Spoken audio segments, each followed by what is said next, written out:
Hello students. आज के इस लेक्चर में हम बात करने वाले एटम्स एंड मॉलिक्यूल्स के बारे में।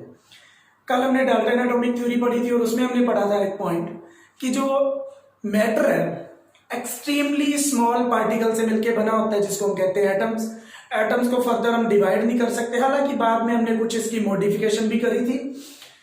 तो आज हम बात करते हैं पहले एटम के बारे में और फिर हम बात कर लेते हैं मॉलिक्यूल्स के बारे में। देखिए, एटम्स क्या होते हैं? स्मॉलेस्ट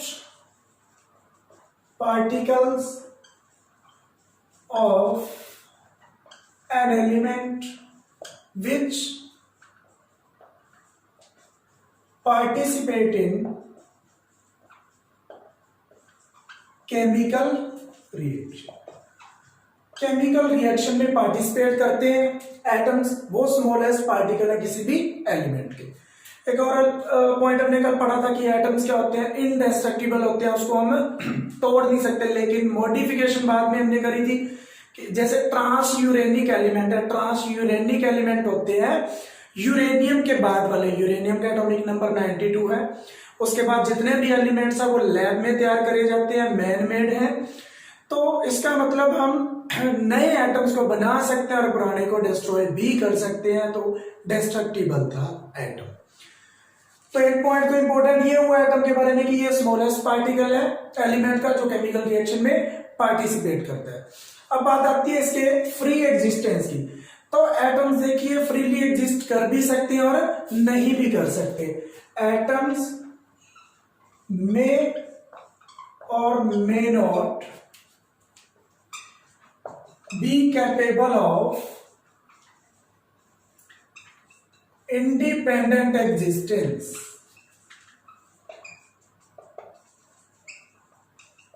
ये इंडिपेंडेंटली एग्जिस्ट कर भी सकता और नहीं भी कर सकता। कैसे? अगर हम बात करें ऑक्सीजन की, तो ऑक्सीजन हमें पता है किस फॉर्म में मिलती है? O2 की फॉर्म में। ऑक्सीजन के 2 एटम्स कंबाइन होके एक ऑक्सीजन का मॉलिक्यूल बनाते हैं, तो ये मॉलिक्यूलर फॉर्म में एग्जिस्ट करती है। और अगर मैं देखूं इसके अंदर एटम कितने हैं? 2, तो हम इसको बोलेंगे डाइएटॉमिक। ये डाइएटॉमिक फॉर्म में एग्जिस्ट करती है। इसका सिंगल एटम, उसकी free existence, independent existence possible नहीं है। वही हम बात करें सोडियम की, तो सोडियम फ्रीली एग्जिस्ट कर सकते हैं, इसके एटम Na, ये डाइएटॉमिक नहीं है। आगे बात कर लेते हैं मॉलिक्यूल्स की।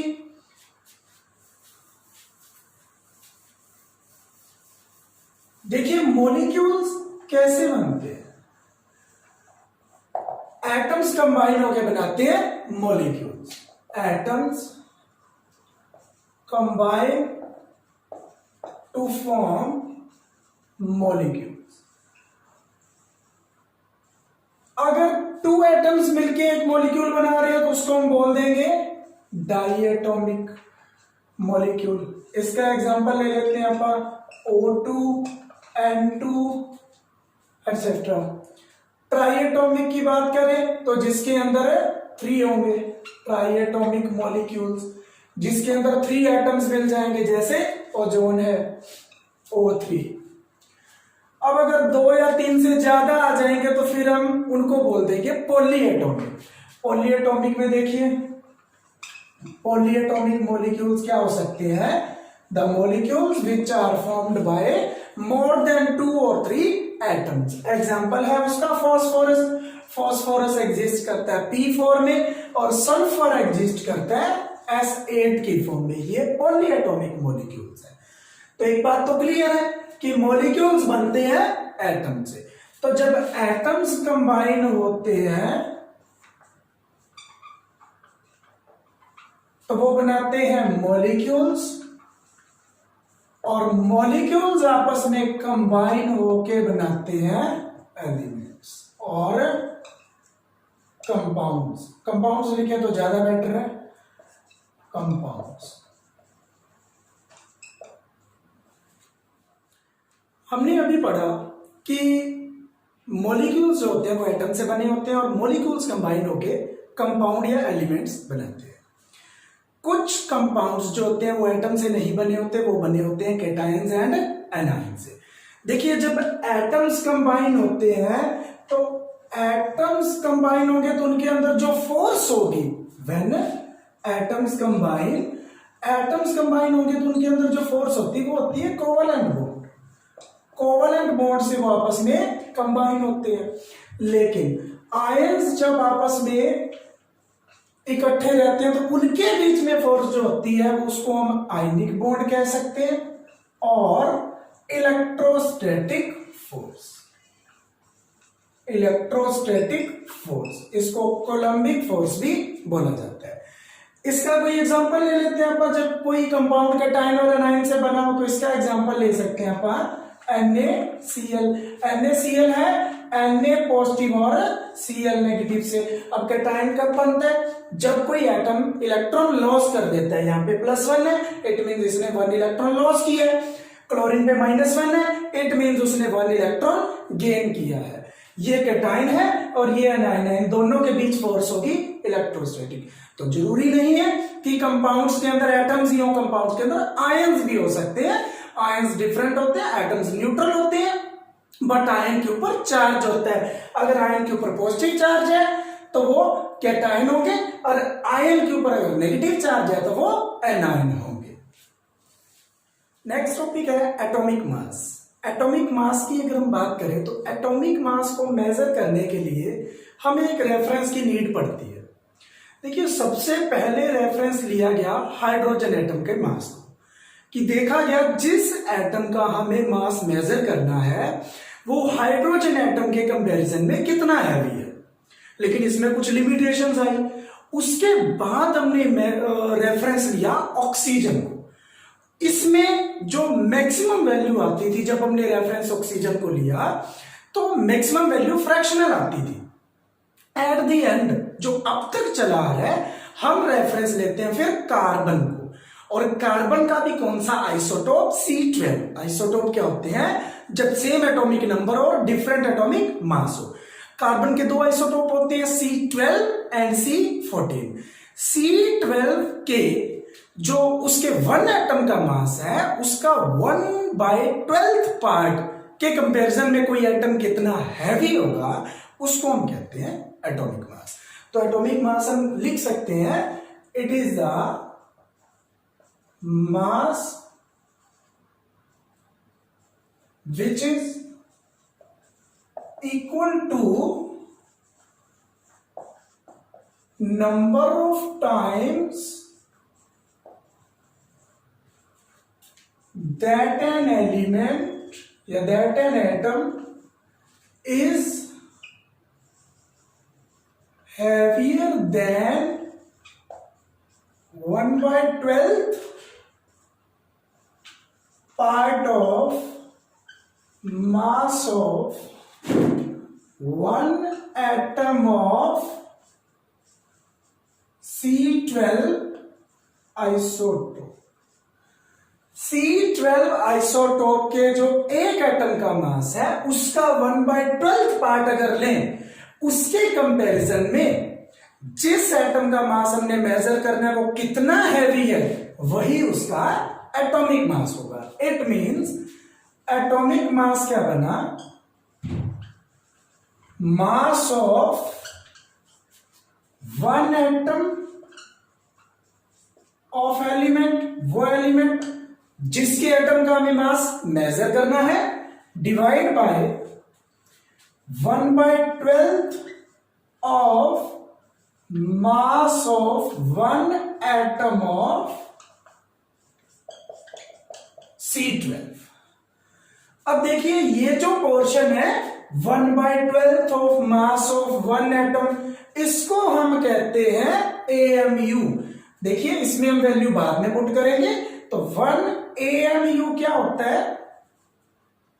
1 AMU होता है एटॉमिक मास यूनिट, वो होता है 1/12 of mass of 1 atom of C12। C12 के 1 एटम का जो मास है उसका 1/12 पार्ट अगर ले लें तो वो होता है 1 AMU। देखते हैं इसको। देखिए C12 का जो 1 एटम है उसका मास होता है mass of 1 atom of C12, उसके 1 एटम का मास होता है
तो इसका मास होता है 1.9924 इंटू 10⁻⁻23 ग्राम, ये होता है इसका मास। और अगर इसको हम किलोग्राम में लिखना चाहते हैं 1.9924 इंटू 10⁻⁻26 ग्राम आएगा, बिकॉज 1000 से डिवाइड करेंगे और वो ये किलोग्राम आएगा, डिवाइड करेंगे 10⁻³ ऊपर जाके -3 हो जाएगा, वो पावर इसमें ऐड हो जाएगी। अब देखिए ये तो मास हुआ 1 एटम ऑफ C12, लेकिन हमें लेना है 1/12 पार्ट, तो 1 AMU क्या बन जाएगा, that is 1 atomic mass unit बन जाएगा 1/12 ऑफ 1.9924 इंटू 10⁻⁻23 ग्राम। देखिए इसको सॉल्व करेंगे, ऊपर 1.99 है, अप्रोक्सीमेट 2 है ना, यहाँ पे 12 है, तो ये 0.166 आएगा। हम ये पॉइंट इस डिजिट पे लगाना चाहते हैं तो ये आ जाएगा 1.66, लेकिन यहां पे माइनस की पावर एक और बढ़ जाएगी, -24 ग्राम। अगर ये पॉइंट इधर आया तो माइनस की जो पावर होती है वो एक पॉइंट बढ़ जाती है। और अगर इसको हम किलोग्राम में लिखना चाहें तो कितना हो जाएगा, ये -27, 10⁻⁻27 किलोग्राम। ये है 1 एटॉमिक मास यूनिट की वैल्यू। अब देखते हैं हमारा वो फॉर्मूला क्या बनेगा एटॉमिक मास का। देखो एटॉमिक मास का फॉर्मूला क्या बनेगा, mass of 1 atom of element by जो 1 AMU था उसकी वैल्यू कितनी आ गई, 1.66 इंटू 10⁻⁻24 ग्राम। तो ये हमारा फॉर्मूला आया। अगर हमें एटॉमिक मास कैलकुलेट करना हो किसी भी एटम का, किसी भी एलिमेंट का, तो इस फॉर्मूला के अकॉर्डिंग हम कैलकुलेट कार्बन को रेफरेंस लेके जब कुछ एटम्स के मास कैलकुलेट किए गए तो वो मास हमें मिले एटॉमिक मास यूनिट्स के अंदर, दैट इज AMU के अंदर। लेकिन अगर एक्चुअल मास की बात करें, मतलब हमें उनको ग्राम में कन्वर्ट करना हो, तो हमें उसको 1 AMU की जो वैल्यू आई है उससे हमें मल्टीप्लाई करना पड़ेगा। जैसे C12 को रेफरेंस मान के जब मास लिया गया हाइड्रोजन का तो वो हमें मिला 1.008 AMU, लेकिन अगर हम इसके एक्चुअल मास की बात करें तो वो आएगा 1.008 इंटू 1 AMU की वैल्यू थी 1.66 इंटू 10⁻⁻24 ग्राम। ये बनेगा, इसको इससे मल्टीप्लाई करना पड़ेगा। सेम इसी तरीके से अगर ऑक्सीजन के एक एटम की बात करें तो वो आया 16 AMU, लेकिन ओरिजिनल मास ग्राम के अंदर हमें मिलेगा 16 इंटू 1.66 इंटू 10⁻⁻24 ग्राम। ध्यान रखिए ये ऑक्सीजन के 1 एटम का मास है, ये हाइड्रोजन के 1 एटम का मास है। ओवरऑल हम बात नहीं कर रहे, जब हम एवोगैड्रो नंबर की बात करेंगे तब ओवरऑल एटॉमिक मास की बात करेंगे। ये अभी तक 1 एटम के मास की बात हो रही है। वो एटॉमिक मास को उसको सिंपल एटॉमिक मास नहीं कहेंगे, ग्राम एटॉमिक मास कहेंगे। नेक्स्ट टॉपिक में अभी बात करते हैं उसकी। देखिए इस क्वेश्चन में क्या गिवन है हमें कि क्लोरीन नेचर में अपने 2 आइसोटॉप्स की फॉर्म में मिलता है हमें, क्लोरीन 35 और क्लोरीन 37। जो एक्चुअल मास है क्लोरीन 35 का वो एक्चुअल 35 नहीं है, वो है 34.969 AMU एटॉमिक मास यूनिट, और क्लोरीन 37 का 36.966 AMU। इसकी परसेंटेज नेचर में है 75.53, इसकी परसेंटेज है नेचर में 24.47। क्वेश्चन ये आता है कि हम किसका मास लेके चले, इसको ओरिजिनल माने या इसको। इस प्रॉब्लम में हमें करना होता है average relative atomic mass calculate करना होता है हमें। तो इसका क्या फॉर्मूला बनेगा, एवरेज रिलेटिव एटॉमिक मास का। तो देखिए हमें जो परसेंटेज गिवन है इसकी, जैसे क्लोरीन 35 की है, उसको हम फ्रैक्शन में कन्वर्ट करेंगे तो परसेंटेज डिवाइड आ जाएगा 100 इनटू जिस आइसोटोप की है उसके मास से मल्टीप्लाई कर दो 34.969 प्लस, इसमें प्लस कर देंगे हम। सिमिलरली इसकी परसेंटेज या कर देते हैं प्लस 24.47 बाय 100 इंटू 36.966। इसकी मल्टीप्लाई करके इनको जब ऐड करते हैं तो हमारे पास वैल्यू आएगी 35.457 के अराउंड आएगी। ये आएगा इसका original average relative atomic mass अगर क्लोरीन का पूछा जाए। इसको भी अगर और ज्यादा सिंप्लीफाई करना है तो हम लिख देते हैं 35.5 ग्राम, या फिर 35.5 AMU लिखेंगे। तो इस तरीके से अगर आपको 2 आइसोटोप गिवन हो, उनकी परसेंटेज गिवन हो, उस केस में आपको फाइंड आउट करना होता है average relative atomic mass. Relative word क्यों है, क्योंकि 2 से रिलेटेड है, 35 आइसोटोप से और 37 आइसोटोप से। अगर यही क्वेश्चन हमें रेशो में गिवन होता, हमें इनकी रेशो दे दी जाती और फिर पूछा जाता कि मास बताओ। जैसे अगर हम देखो रेशो की बात करें, ये 37 वाला कितना अप्रोक्सीमेट है 24.47%, ये 70, मतलब ये अगर 1 पार्ट है तो ये लगभग इसके 3 पार्ट है। अगर इसको मैं 25 मानूं तो इसको 75 मानूं, तो ये 3 पार्ट है और ये 1 पार्ट है। तो अगर रेशो की बात करें तो 17Cl37 ये एटॉमिक नंबर होता है और ये मास नंबर होता है। इनका रेशो गिवन है 3:1। अगर रेशो गिवन हो तो भी आप इनका मास कैलकुलेट कर सकते हो। आपको क्या करना है, जिसका रेशो गिवन है उसके साथ मल्टीप्लाई करके डिवाइड बाय टोटल पोर्शन से, जैसे डिवाइड टोटल कितना बनेगा 3 + 1 4, उससे डिवाइड कर देना।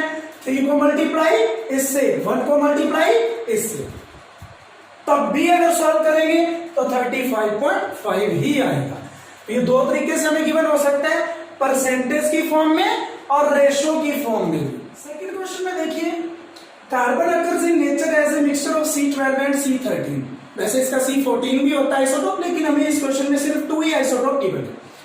इस बार इसका एवरेज एटॉमिक मास गिवन है, वो है 12.011। वो पूछ रहा है what percentage abundance of C12। अब परसेंटेज गिवन नहीं है, लास्ट क्वेश्चन में परसेंटेज गिवन थी, एवरेज एटॉमिक मास कैलकुलेट करना था।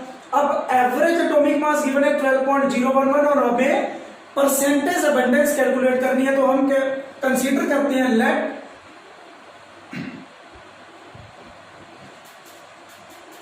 Percentage abundance of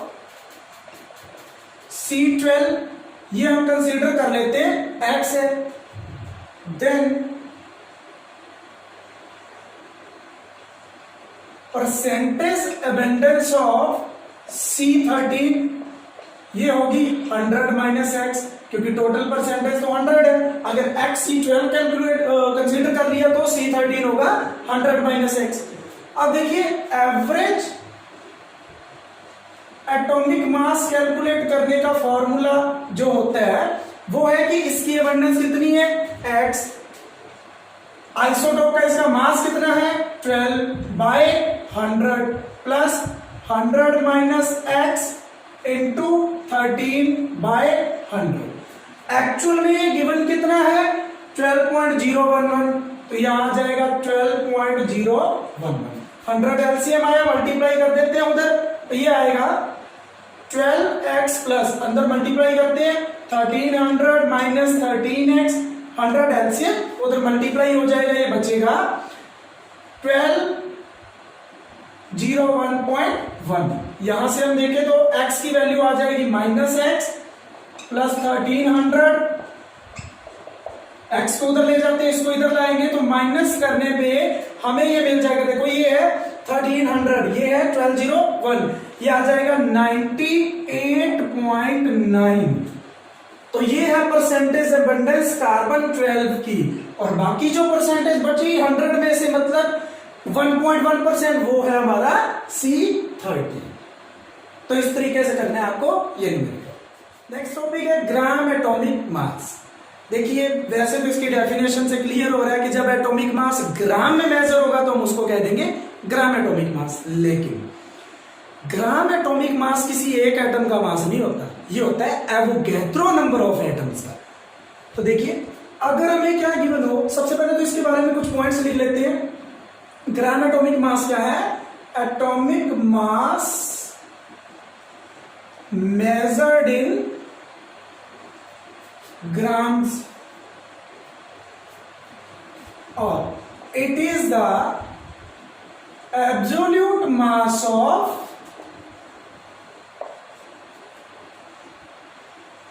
Avogadro's number of atoms।